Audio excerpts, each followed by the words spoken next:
레이먼드 브라운이라고 하는 신학자는 이 겟세마네의 기도를 마귀의 저항과의 거대한 싸움이라고 얘기합니다.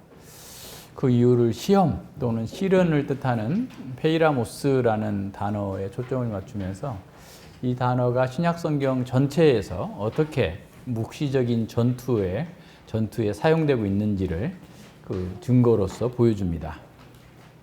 그러면서 그는 이 겟세마네 전체 장면이 최후의 시험의 분위기로 가득 차 있다라고 말합니다. 그래서 그의 통찰을 통해서 우리가 이 겟세마네의 기도를 바라본다면 하나님의 결정적인 묵시적인 대결, 묵시적 전쟁, 종말의 전쟁이 시작되었다라고 볼 수 있습니다.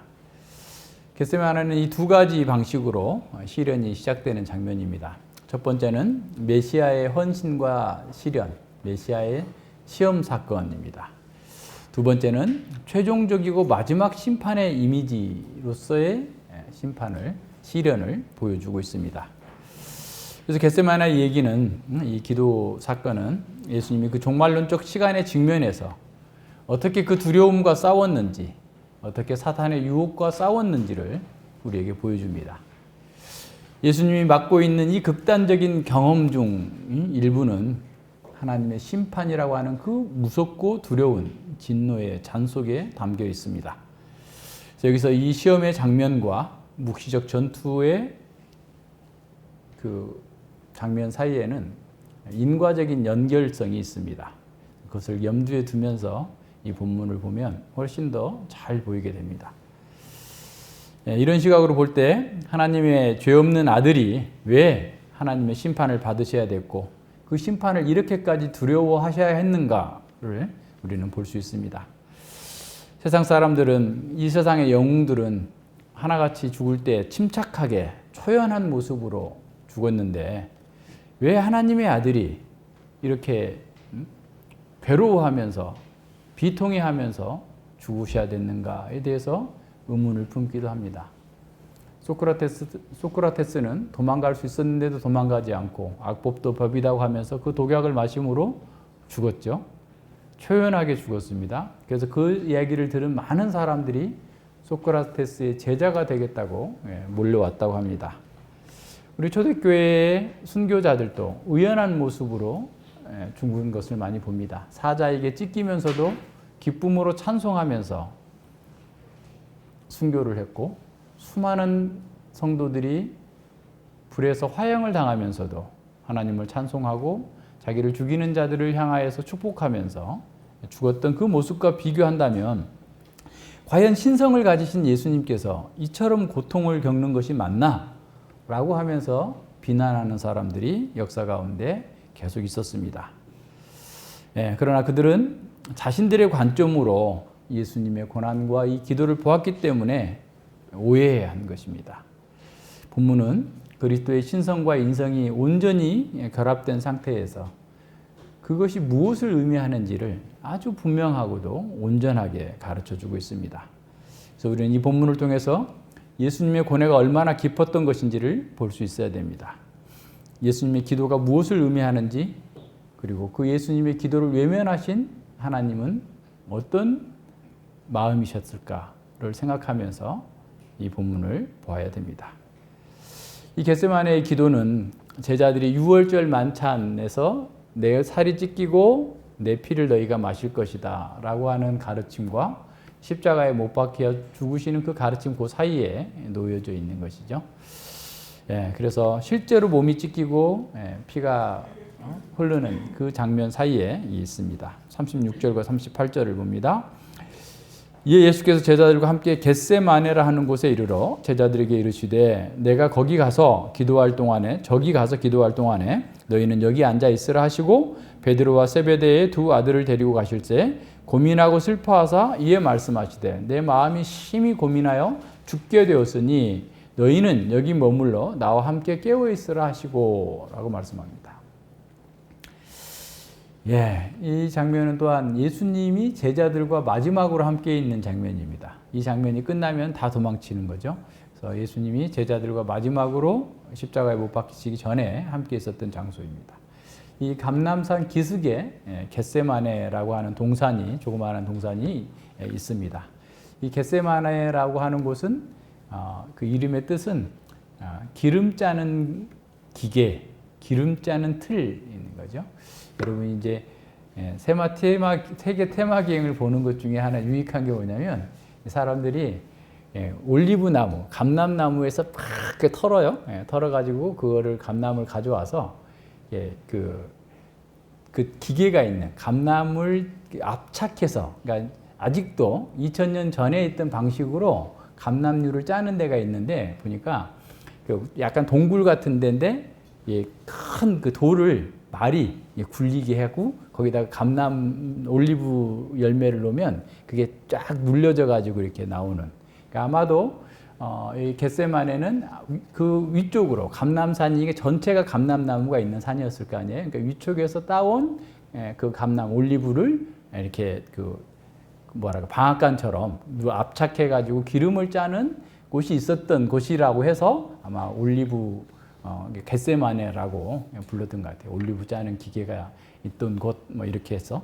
근데 거기는 이제 예루살렘에서 가까운 지역이니까 순례객들이 예루살렘에 지난번에 얘기한 것처럼 거할 곳이 없으니까 그런 감람산 이런 겟세마네에서 텐트를 치고 야영을 하기도 하고 또 거기서 기도를 하기도 하고, 그래서 늘 예수님은 그 장소에서, 그곳에서 제자들에게 가르치기도 하고 함께 또 숙식도 했고, 또 때로는 베다니로 가셨을 수도 있고 못 가셨을 때는 거기서 기도도 하시고 이렇게 했던, 그래서 능히 잘 알려져 있는 그런 장소였던 거예요. 그래서 유다가 예수님 분명히 거기 있을 거다 하면서 이제 데리고 와서 잡으러 오잖아요. 다음 시간에 우리가 보게 되겠지만, 그래서 그 장소에 지금 오셨어요. 그리고 8명의 그 제자들은 여기 있어라, 머물러 두라 하고, 그리고 3명을 이제 데리고 조금 더 멀리 가시고, 다른 복음서에 보면은 한 돌 던질 만큼 또 그들에게서 좀 더 떨어져 가지고 가서 이제 기도하시는 그 장면들을 보게 됩니다. 그런데 그 3명의 제자들, 베드로와 요한과 야고보, 세베대의 아들 두 아들에게 데리고 올라가서 자신이 마음이 심히 고민이 돼서 죽을 지경이다라고 말씀합니다. 매우 고통스럽고 고뇌에 빠진 것을 의미합니다. 그러면서 그들에게 부탁을 하죠. 너희는 여기 머물러서 나와 함께 깨어 있어라.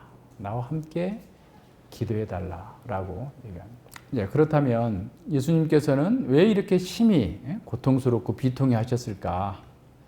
앞서도 늘 얘기하셨지만 예수님은 바로 이 때를 위해서 오셨다고 하지 않았습니까? 그런데 왜 예수님이 이렇게 고통스러워 하셨을까에 대해서 한번 생각해 봐야 됩니다. 먼저 우리가 중요하게 생각해야 될 것은 뭐냐면, 예수님의 이 죽음, 예수님의 이 고통은 이 세상 그 어느 누구도 경험하지 못한 그런 고통과 죽음이다라는 사실을 기억해야 돼요. 그러니까 예수님이 죽었고 다른 사람도 죽었고, 그 십자가에 입혀 있는 두 강도도 죽었고, 또 다른 사람들도 뭐 십자가에 못 박혀 죽은 사람들이 수천 명, 수만 명이 되는데 왜 예수님의 죽음이 더 고통스럽다고 할까? 이것에 대해서 우리가 분명하게 이해하지 못하면 그 옛날에 패션 오브 크라이스트와 같은 그런 정도의 예수님의 고난을 이해할 수밖에 없어요. 육체의 고난 정도로밖에 이해할 수 없습니다. 그것이 아니에요. 예수님은 이 세상 어느 누구도 경험할 수 없는 그런 고난과 죽음을 경험하셨다라는 사실을 기억해야 돼요. 왜냐하면 그렇기 때문에 예수님의 이 죽음은 이 세상의 어떤 죽음하고도 비교할 수 없는 전후무한 죽음입니다. 유일무이한 그런 사건이에요. 왜냐하면 세상에서 가장 훌륭한 사람의 죽음, 아주 초연한 죽음이라 해도 그 사람의 죽음은 영적으로 죽어 있는 상태에서 육신만 죽은 거예요. 이해하시겠어요?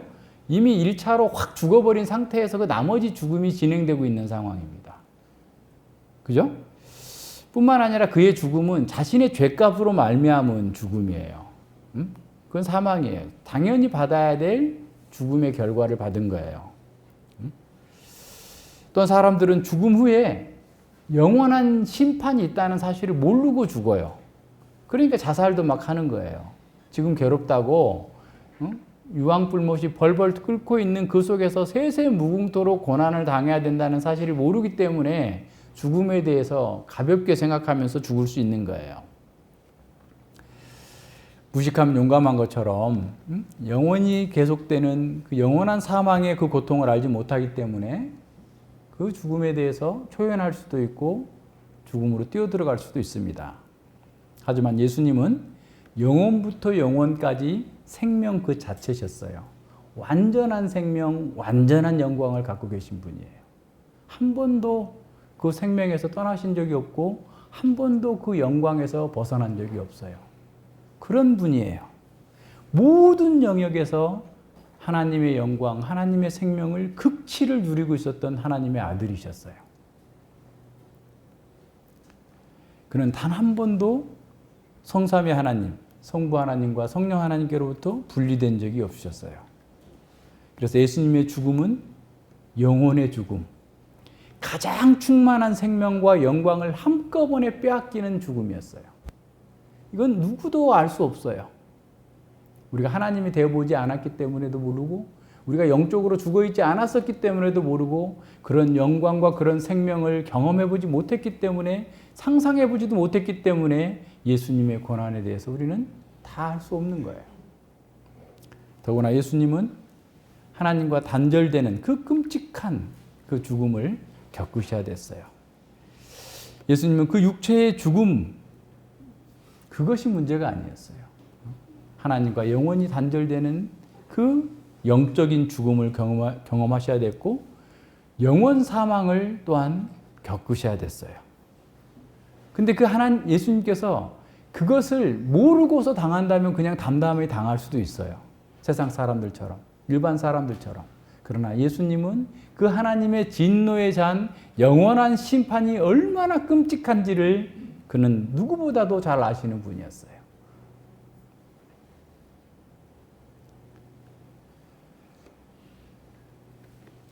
예수님은 전혀 죽어야 될 이유도 없었고 고통당해야 될 그런 어떤 죄도 없었던 분이에요. 사람들이 겪어야 되는 죽음의 무게가 100kg짜리 쇳덩어리라고 한다면 예수님은 지구보다도 더 크고 온 우주보다 더 큰 죄의 무게를 감당하시기 위해서 무죄하신 분이 그 죄를 감당하기 위해서 지금 서 계시는 거예요. 인류가 처음에 타락한 이후부터 지금 모든 죄악을 짊어지시고 지금부터 영원까지 영원한 사망까지 지옥의 고통까지 당하셔야 되는 그 죽음을 눈앞에 두고 있어요. 이런 죽음의 실상을 모른다면 예수님의 죽음을 다른 사람들의 죽음과 비슷하게 생각할 수도 있고 이런저런 방식으로 비교할 수도 있을 것입니다. 하지만 예수님의 죽음은 다른 사람들의 죽음과 질적으로 양쪽으로 모든 면에서 비교할 수 없는 큰 차이를 가지고 있습니다. 소크라테스가 1000번 죽었다 살아나도 자기의 죄를 감당할 수 없어요. 모든 사람이 홍선우 한 사람의 죄를 위해서 다 죽어준다 할지라도 70억의 인구가 홍선우 한 사람의 죄를 위해서 대신해서 죽는다 할지라도 선우는 구원받을 수 없어요. 우리의 죽음은, 다른 사람의 죽음은 그만큼 가치가 없어요. 그런데 주님께서 죽으셨어요. 참 하나님이 참 사람이 되셔서 한 번에 영원한 제사를 드리기 위해서 한 번에 모든 인류의 그간의 모든 죄악들을 감당하기 위해서 지금 죽으러 가기 위한 바로 전 단계에 있었어요.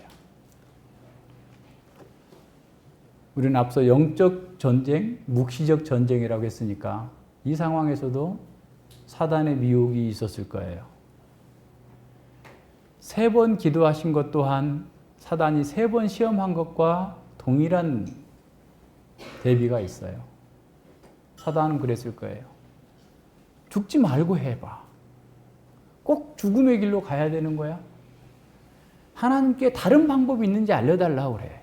아니면 차라리 나한테 절하면 내가 너 원하는 걸 줄게. 라고 하면서 그냥 계속 쟁쟁거리면서 소음으로 예수님의 영혼을 파고들면서 공격해 왔을 거예요. 꼭 그렇게만 해야 되는 거야? 다른 방법도 있잖아. 내가 이제 알려줄게. 내가 비법을 알고 있어. 라고 하면서 예수님께 계속해서 유혹하고 있었을 겁니다. 예수님은 이 세상 가운데에서 모든 사람의 죽음을 겪으셔야 했기 때문에, 그리고 현세와 내세의 죽음까지 그 형벌을 당하셔야 되는 그 진노의 잔을 마셔야 됐기 때문에 고통이 얼마나 큰지를 알고 계신 거예요. 그 고통의 크기와 사망의 크기를 알고 계셨기 때문에 내가 고민하여, 심히 고민하여 죽을 지경이다 라고까지 말씀하신 겁니다.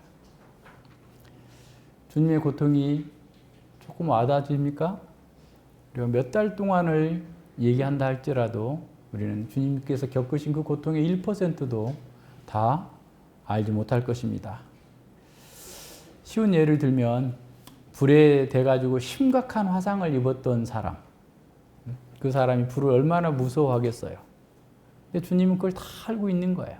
다 겪어보신 거예요.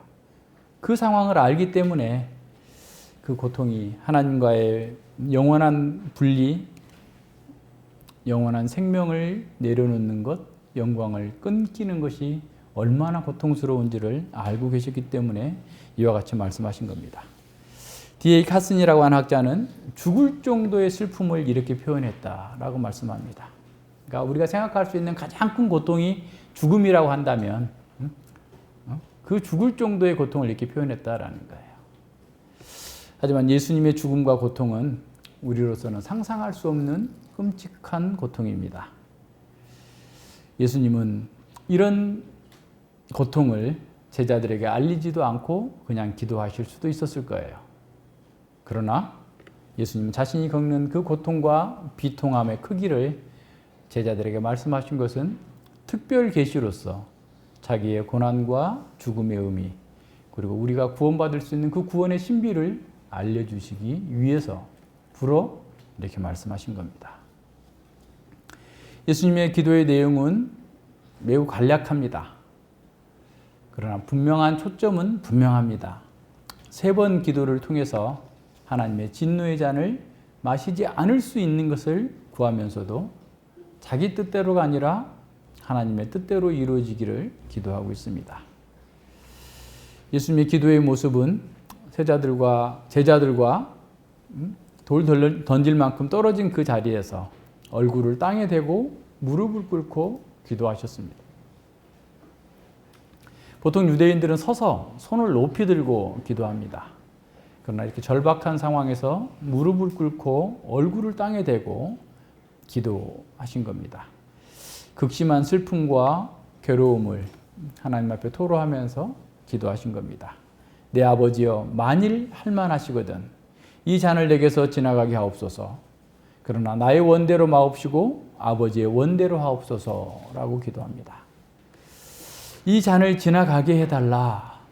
주님께서는 할만하신 능력이 있으시니까 이 방법 말고, 이 고통을 겪지 않고 주님의 뜻을 이룰 수 있는 길이 있다면 그렇게 해주시기를 간곡히 기도하는 겁니다.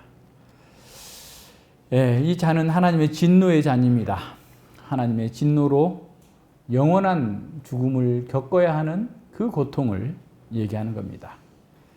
메시아로서 하나님의 진노를 받고 십자가와 그 영원한 사망을 당해야 함을 예수님은 알고 계셨어요. 하지만 그것마저도 피할 수 없다면 아버지의 뜻대로 되기를 원합니다. 적극적으로 기도하고 있음을 봅니다. 이 기도를 잘 살펴보면 주님 가르쳐 주신 기도의 첫 번째가 여기에 나옵니다.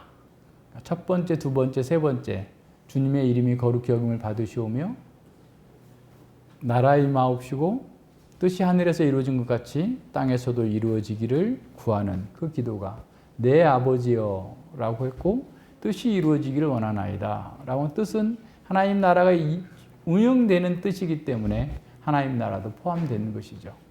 그래서 이 뜻이 아버지의 뜻을 이루어 달라라고 하는 것은 예수님 자신이 가르쳤던 세 기도가 총괄된 하나의 기도로서 나타난 겁니다. 예수님은 자신의 뜻이 아니라 하나님의 뜻이 이루어지기를 기도하신 겁니다.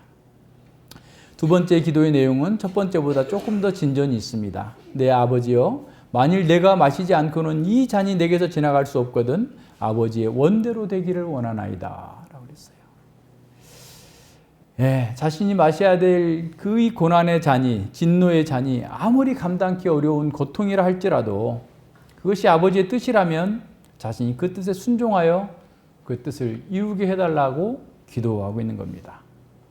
예수님은 메시아를 향한 하나님의 의도와 목적, 구원하시는 그 하나님의 방식 전체가 다 이루어지기를 원합니다 라고 기도하는 겁니다.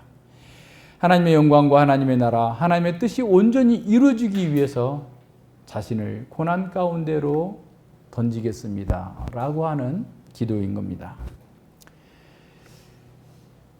하늘에서 이루어진 그 뜻이 이루어지도록 자기가 이 때를 위해서 왔으니 기꺼이 순종하면서 그 고난을 받아들이겠다라고 기도하시는 겁니다.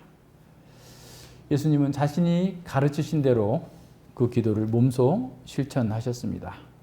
이렇게 해서 또 세 번째 기도를 동일하게 하신 것이죠.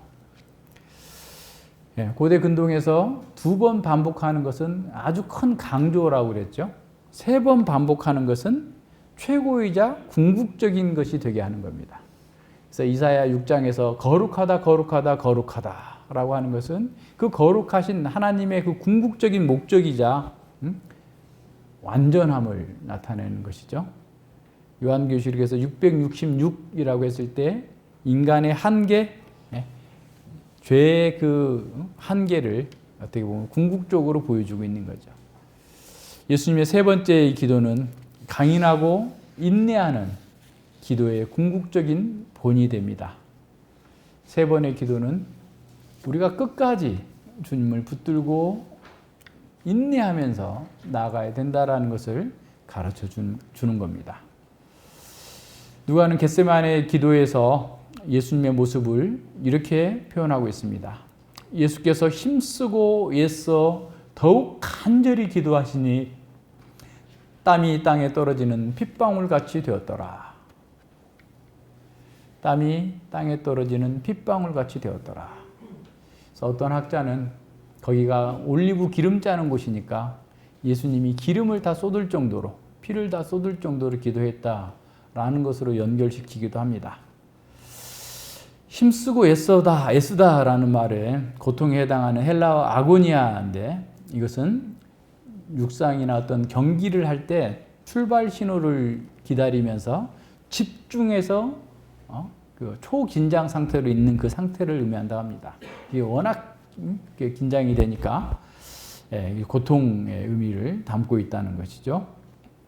그래서 예수님은 지금도 이 사단의 세력들과 전투하고 계시고 앞으로 있을 그 전쟁에서도 주님의 뜻대로 이루기 위해서 집중해서 그 영혼과 마음을 온통 집중해 있는 그 상태를 보여주는 겁니다. 그래서 땀이 그냥 피처럼 아주 진하게 떨어지는 그 상태를 이렇게 표현하고 있는 것이죠. 예수님은 그 출발선에서 신호를 기다리면서 강력한 죽음과 맞서는 그런 전투 용사로서 기도하고 있음을 보여주고 있습니다.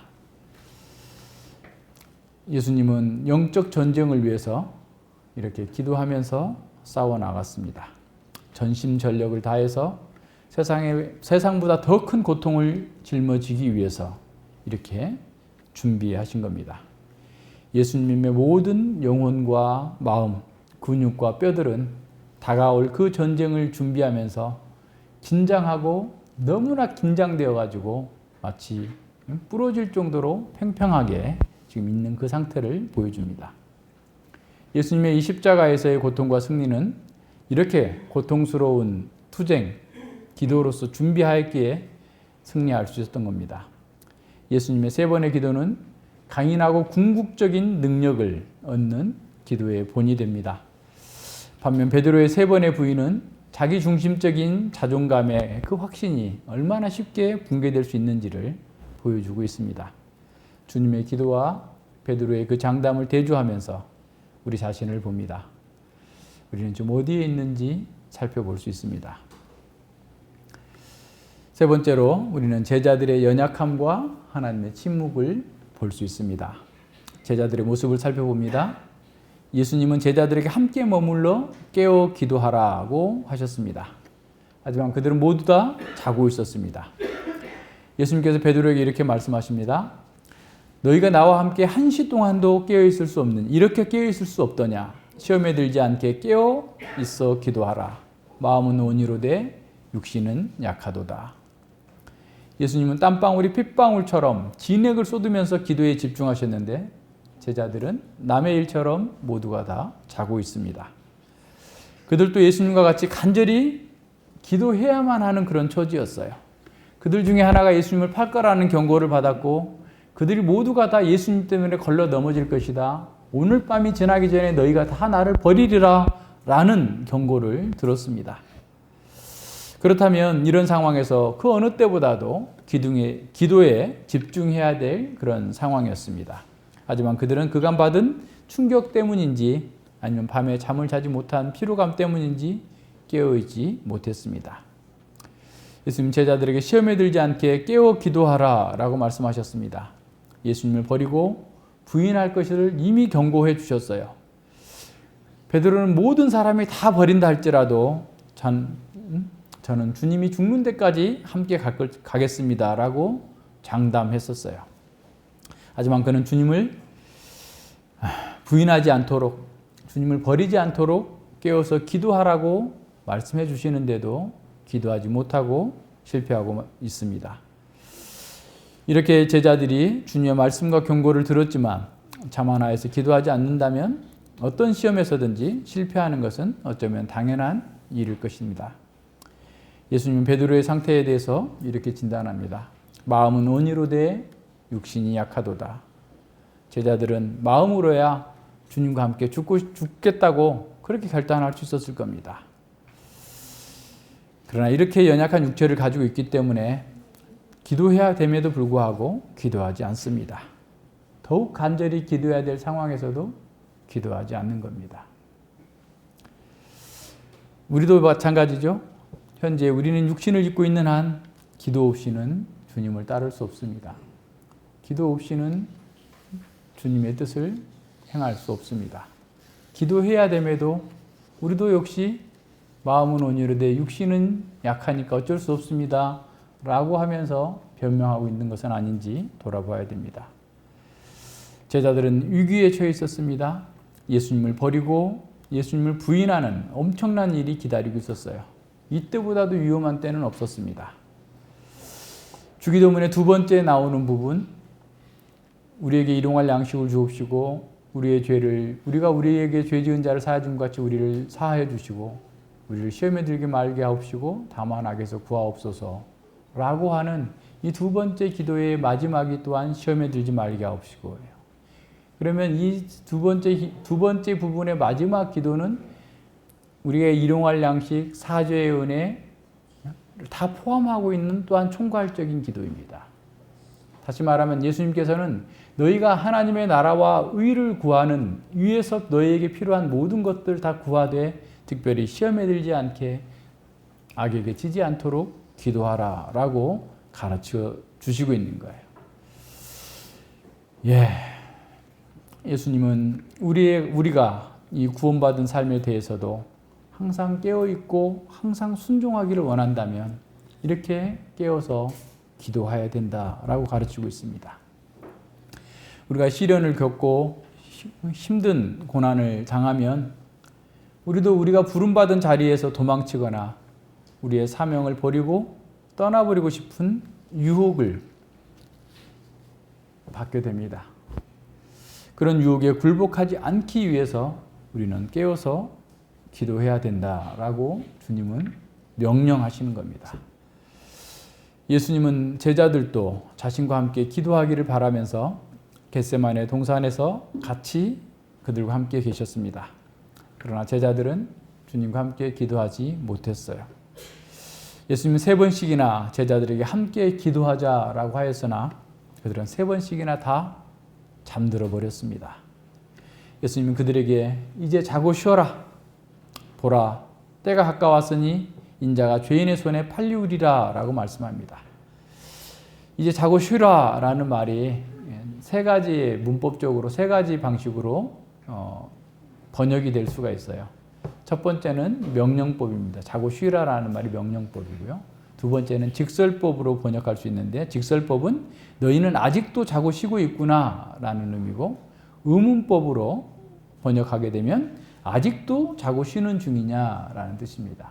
그러니까 문맥에서 보면 의문법과 직설법이 맞는 것 같아요. 왜냐하면 예수님께서 지금 이제 다 끝났으니까 가자라고 하면서 자고 쉬라라고 할 필요는 없을 것 같잖아요. 근데 이제 명령법으로 해석하는 사람들 이걸 반어법으로 해석을 합니다. 그래서 우리 반 번역에는 명령법으로 하되 반어법적인 그런 거지만 어쨌든 우리 생각에는 아직도 자고 쉬는 중이냐? 너희는 아직 쉬고 자고 있구나, 자고 쉬고 있구나 라는 그런 의미로 해석하면 됩니다. 그러면서 예수님은 죄인의 손에 팔릴 때가 가까이 왔다라고 말씀하시면서 함께 가자라고 얘기하십니다. 역사의 대변환점이 다가오고 있습니다. 제자들은 그것을 생생하게 목격하고 또 그것을 후에 증언해야 할 사람들입니다. 자신들의 비굴한 모습까지, 자신들이 예수님을 버리고 부인한 그것까지라도 그들은 증거해야 될 사람들입니다. 예수님은 제자들을 깨워서 자기가 체포당하는 장면을 그래서 불어 보게 하시는 겁니다. 보라, 가까이 왔다라는 말, 이미 도착했다라는 말입니다. 제자들의 연약함과 실패는 우리의 모습을 보여줍니다. 자기를 신뢰하는 것이 얼마나 헛된 것인지를 보게 합니다. 그래서 시편 기자는 시편 62편 8절로 9절에서 백성들아 시시로 저를 의지하고 그 앞에 마음을 토하라. 하나님은 우리의 피난처시로다.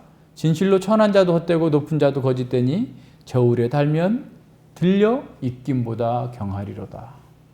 우리가 얼마나 자기 신뢰를 하고 있든지, 우리가 얼마나 성공을 했든지, 얼마나 대단한 힘과 능력을 가졌든지 그걸 저울에 달면 입김보다도 가볍다라는 거예요. 그걸 의지하겠습니까?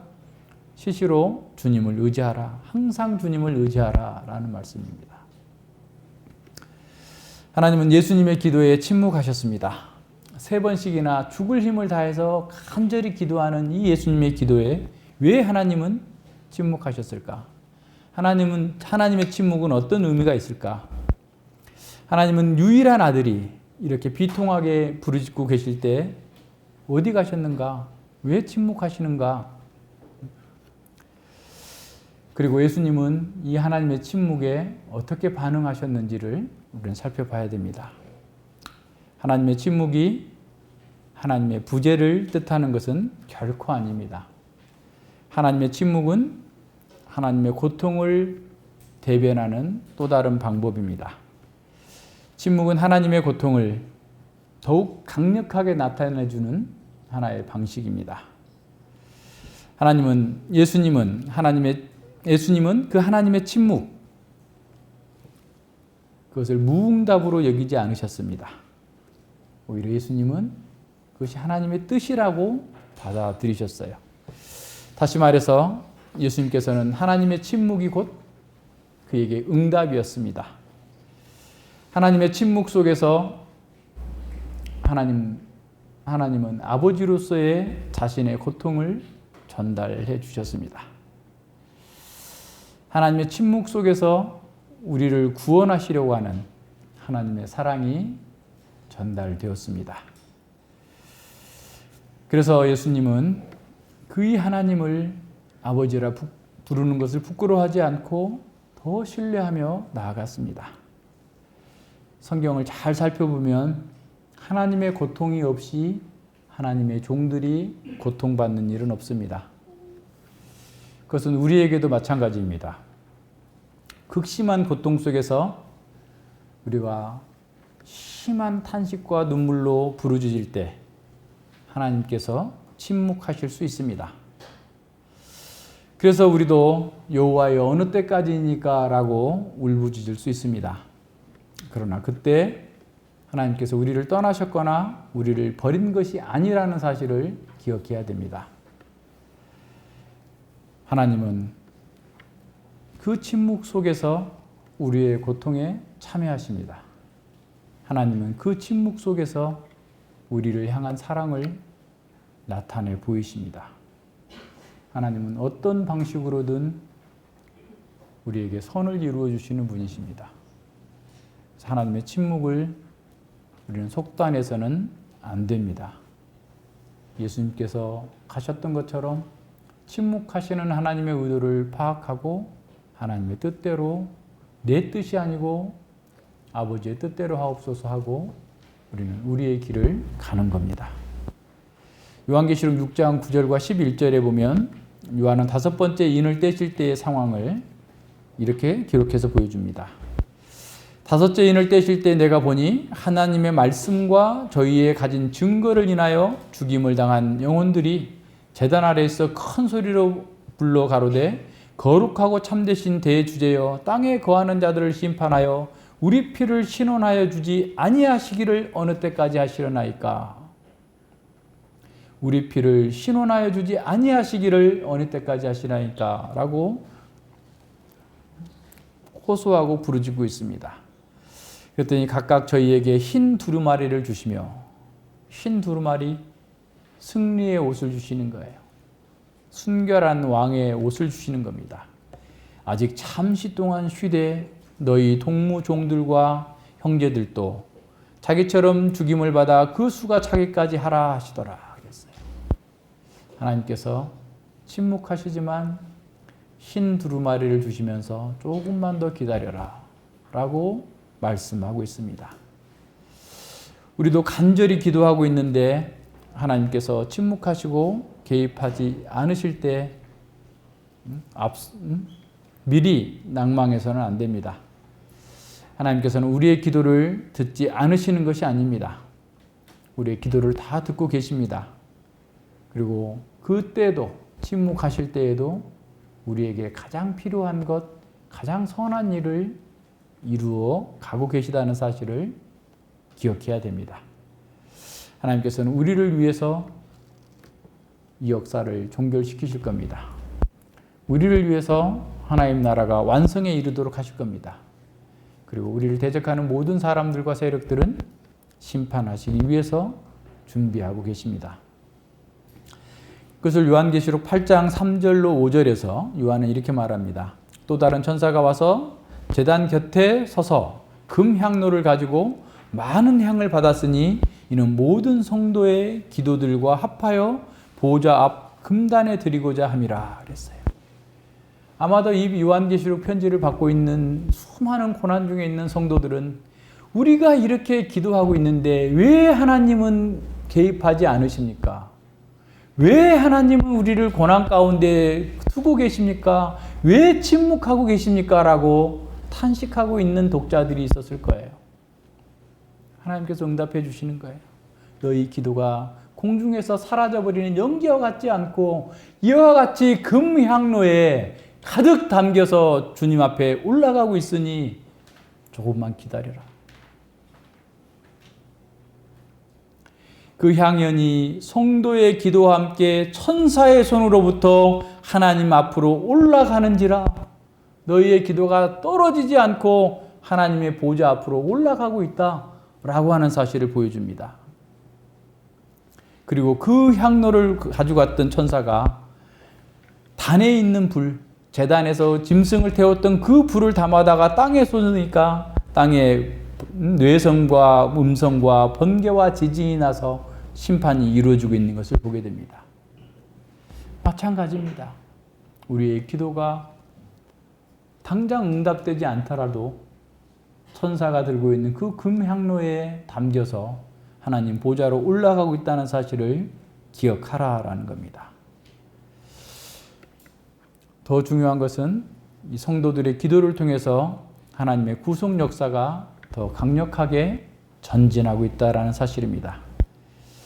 예수님의 기도에 하나님은 침묵하셨지만 아무 일도 하지 않은 것이 아니었습니다.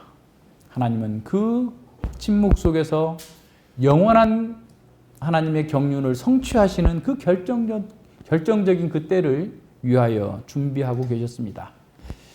역사의 모든 오류를 바로잡고 뒤집힌 그 역사를 바르게 세우는 그 일을 위하여서 준비하셨습니다. 하나님은 아들의 고통에 참여하신 것처럼 또한 우리의 고통 속에도 찾아오십니다. 하나님께서 자신의 고통으로 우리의 고통을 삼아주십니다. 동일시하시는 겁니다. 내 백성을 해롭게 하는 자는 내 눈동자를 범하는 것이다 라고 하신 그 하나님께서 우리가 당하는 그 고통 속으로 함께 들어와서 우리와 함께 계시는 겁니다. 우리도 이 하나님의 침묵 속에 담긴 하나님의 아픔과 사랑을 읽을 수 있어야 됩니다. 하나님의 침묵 속에서 하나님의 아픔을, 하나님의 침묵 속에서 하나님의 사랑을 예수님처럼 읽을 수 있어야 됩니다. 그래서 주님의 은혜 가운데에서 예수님처럼 담대하게 내 뜻이 아니라 주님의 뜻이 이루어지기를 원하나이다 하면서 담대하게 전진해 나가는 겁니다. 겟세마네에서 보여주신 예수님의 모습은 그동안 보여주신 인자와 메시아의 모습과 상당히 낯섭니다. 극도의 긴장감과 깊은 고통, 두려움이 세 겹으로 겹쳐져 있습니다. 예수님의 이런 모습은 그분의 신성과 인성을 동시에 보여주는 겁니다. 하나님의 아들이 인성을 입고 오셨지만 하나님의 진노의 잔이 얼마나 감당하기 힘들고 무서운지를 보여줍니다. 만약 예수님이 이 진노의 잔을 마시지 않았다면 우리가 마셔야 될 영원한 형벌의 진노의 잔이 얼마나 두렵고 절망적인지를 우리는 또한 보아야 됩니다. 요한계시록 14장 8절과 11절에 보면 바벨론의 멸망을 선언합니다. 무너졌도다 무너졌도다 큰 성 바벨론이여 모든 나라를 그 음행으로 인하여 진노의 포도주를 먹이던 자로다. 진노의 포도주, 음행하는 것 자체가 그들에게는 진노의 포도주예요. 망하게 하는 겁니다. 우상을 숭배하고 하나님이 아닌 것을 하나님처럼 생각하는 그 모든 것이 다 음행인데 그런 세상의 세계관을 가지고 있는 사람들은 그 자체로서 이미 진노의 잔을 마시는 거예요. 예수님께서 요한복음 3장에서 나를 믿지 않는 것은 이미 심판 아래에 있다라고 말씀하신 것과 동일한 얘기입니다. 또 셋째가 다른 천사 셋째가 그 뒤를 따라 큰 음성으로 가로되 누구든지 짐승과 그 우상에 경배하고 이마에나 손에 표를 받으면 그도 하나님의 진노의 포도주를 마시리니 그 진노의 잔에 섞인 것이 없이 부은 포도주라.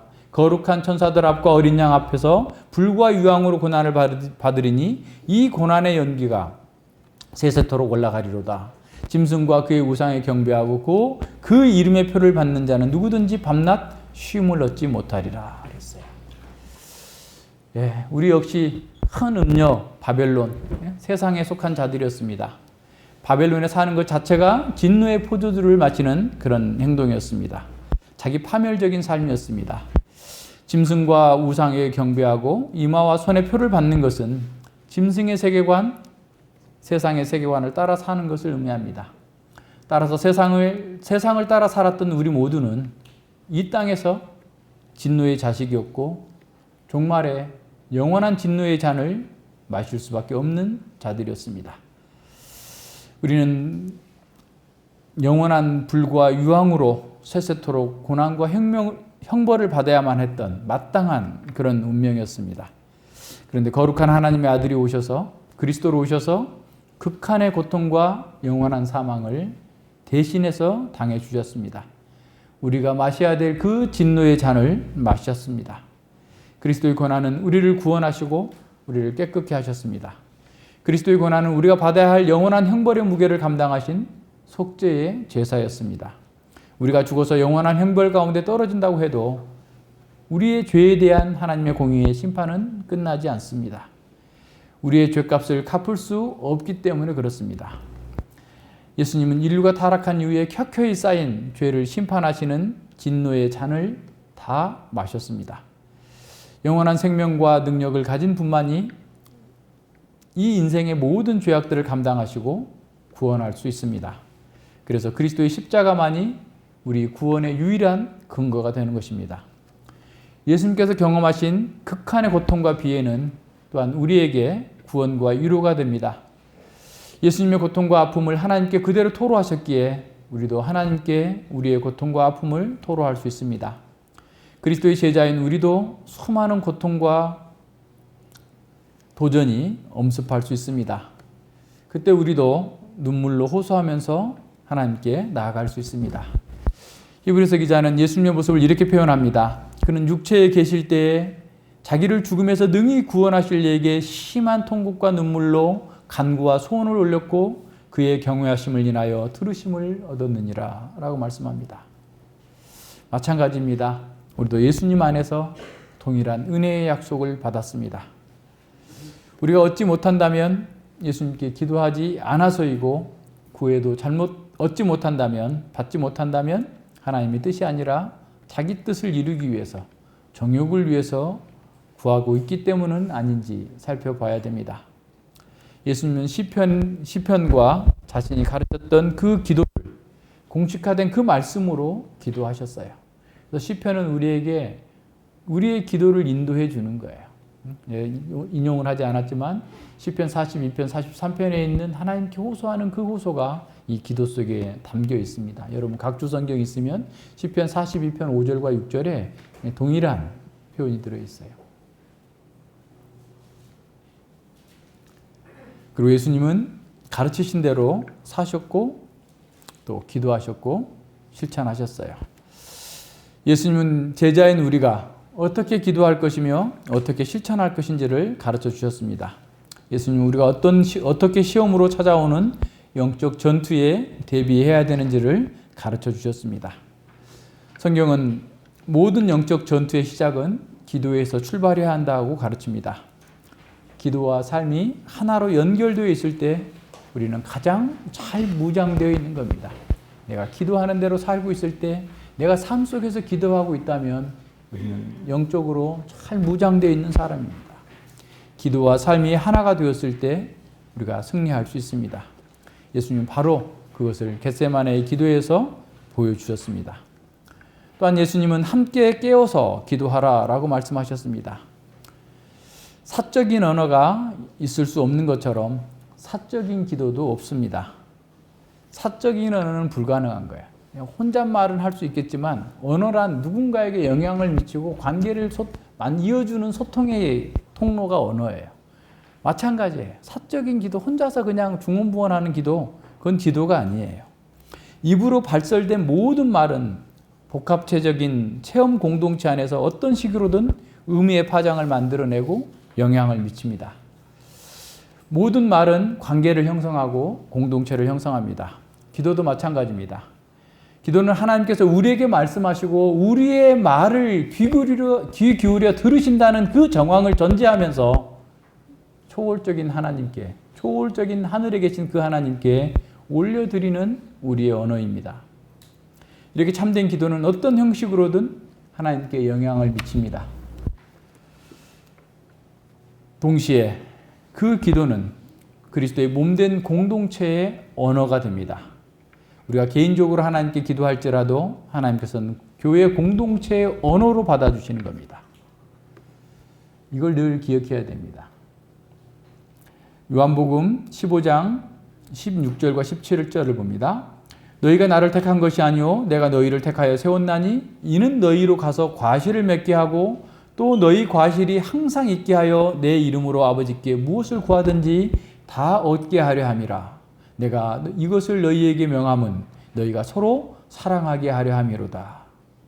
하나님의 이름, 예수님의 이름으로 하나님께 무엇을 구하는데 그 구하는 목적이 너희에게 과실이 많게 하기 위함이에요. 너희는 2인칭 복수에 너희들에게서 하나님께서 기뻐하시는 열매를 많이 맺게 하는 것이 하나님께서 너희에게 내 이름으로 기도하라라고 하는 말씀이고, 또 하나는 너희가 그렇게 기도하면, 그래서 그것을 얻으면 그것을 통해서 너희 공동체가 서로 사랑하고 서로 그리스도를 닮고 그리스도의 영광을 나타낼 것이기 때문이다라고 말씀하시는 겁니다.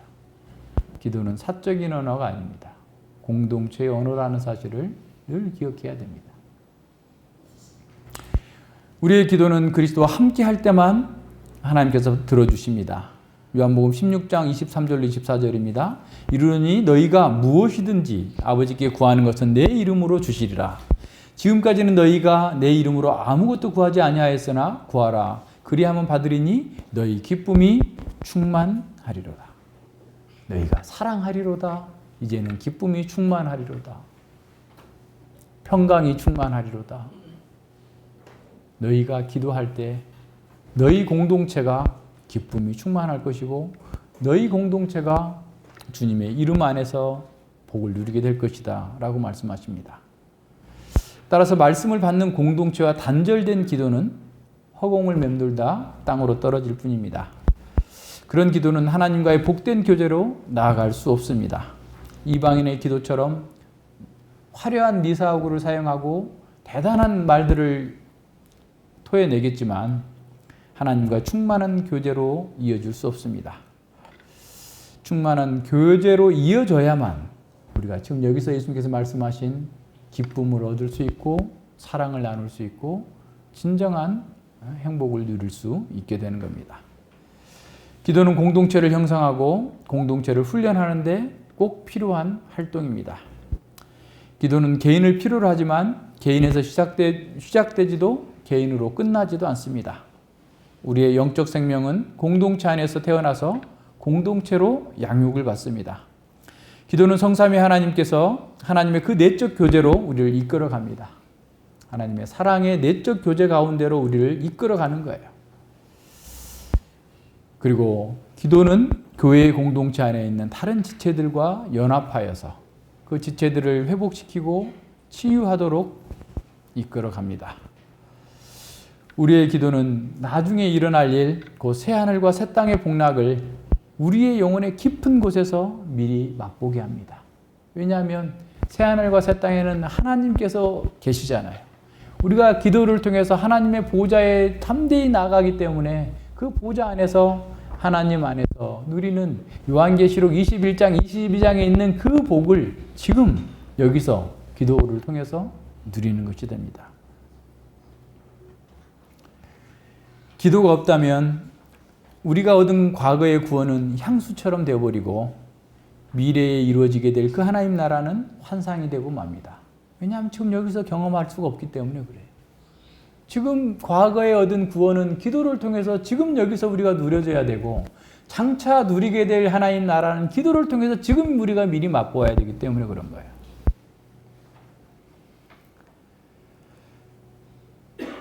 그래서 우리는 바꿔서 얘기하면 긍정적으로 바꾸면 우리는 기도를 통해서 과거의 구원을 누리고 향유하고 미래의 하나님 나라를 미리 맛보면서 즐기는 거예요. 우리가 인생에서 만나는 죄와 시험들은 꿋꿋하게 견디는 것만으로는 승리할 수 없습니다. 강렬한 결심과 모범적인 삶을 통해서도 극복할 수 없습니다.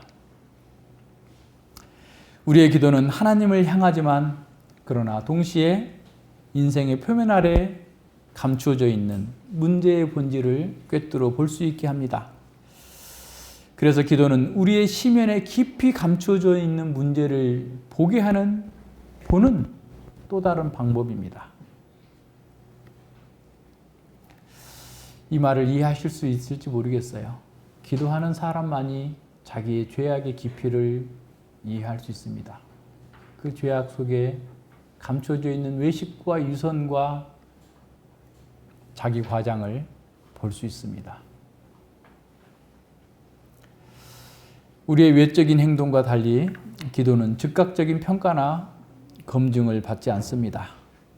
하지만 우리가 기도할 때마다 우리는 자원하여서 하나님의 경륜에 참여하게 됩니다.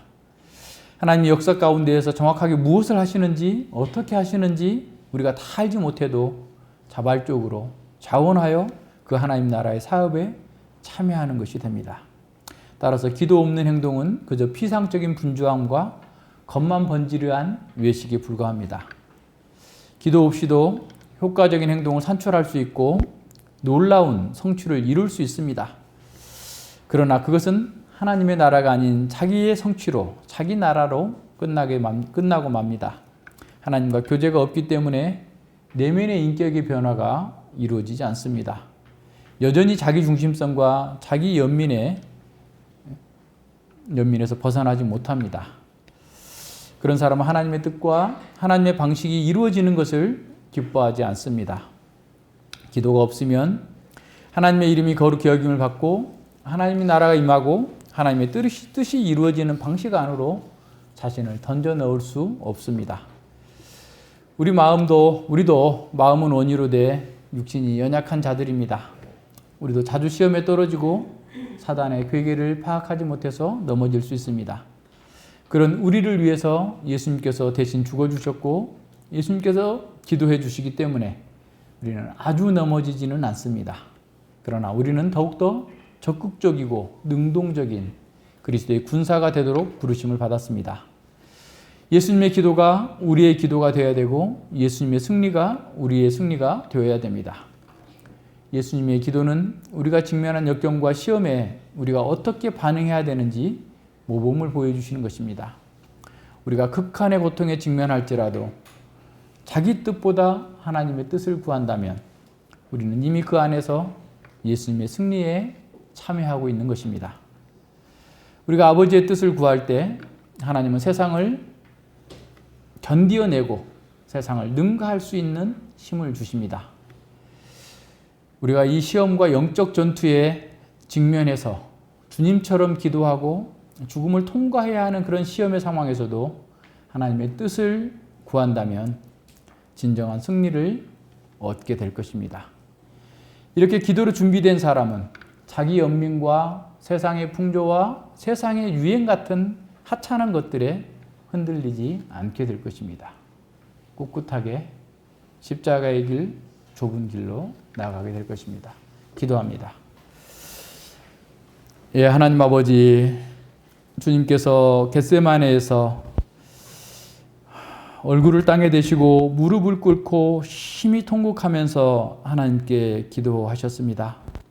온 세상의 죄, 모든 사람의 죄를 뒤집어 쓰시고 극한의 영광과 생명을 가지신 그 하나님의 아들이 이 땅에서 가장 비참하게 가장 조롱받으면서 죽으셔야 되는 그 끔찍한 상황 뿐만 아니라 영원 사망까지 견뎌내야만 하는 그 상황들 앞에 두고 수많은 사단의 괴계와 시험과 유혹이 있는 그 상황 속에서 참으로 피 흘려서 3번씩이나 간절히 기도하셨던 그 모습을 보면서 우리의 죄가 얼마나 깊으면 저렇게 주님께서 기도하셔야만 됐고 저렇게 주님께서 또한 간절하게 매달리셔야 됐는지를 보게 됩니다.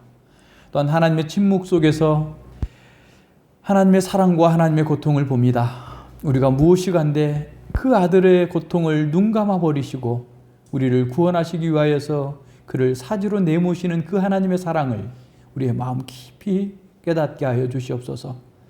참으로 그 사랑을 받은 저희들이 이제 이 땅에서 어떤 고난과 시련과 아픔이 있다 할지라도 내 뜻이 아니라 주님의 뜻을 이루어 주시옵소서 기도하셨던 주님의 길을 나아갈 수 있도록 인도하여 주시옵소서.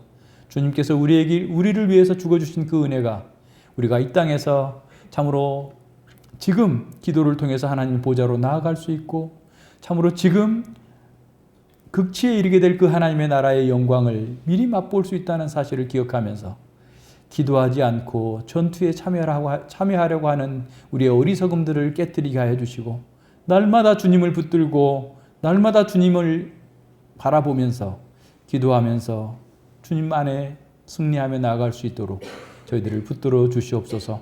또한 저희들이 늘 교회 아라고 생각하면서 살고 있지만 진정으로 우리 공동체 속에서 하나님께 나아가고 공동체 속에서 하나님께 받아들여진다는 사실을 다시 한번 기억하면서 우리 공동체 안에서 우리의 책임을 생각하고 우리의 형제들, 아픈 자들, 또 어려운 자들을 살피면서 하나님의 뜻을 따라서 사랑하며 기도하며 기뻐하면서 나아갈 수 있도록 함께하여 주시옵소서. 감사드리며 예수님 이름으로 기도드립니다. 아멘.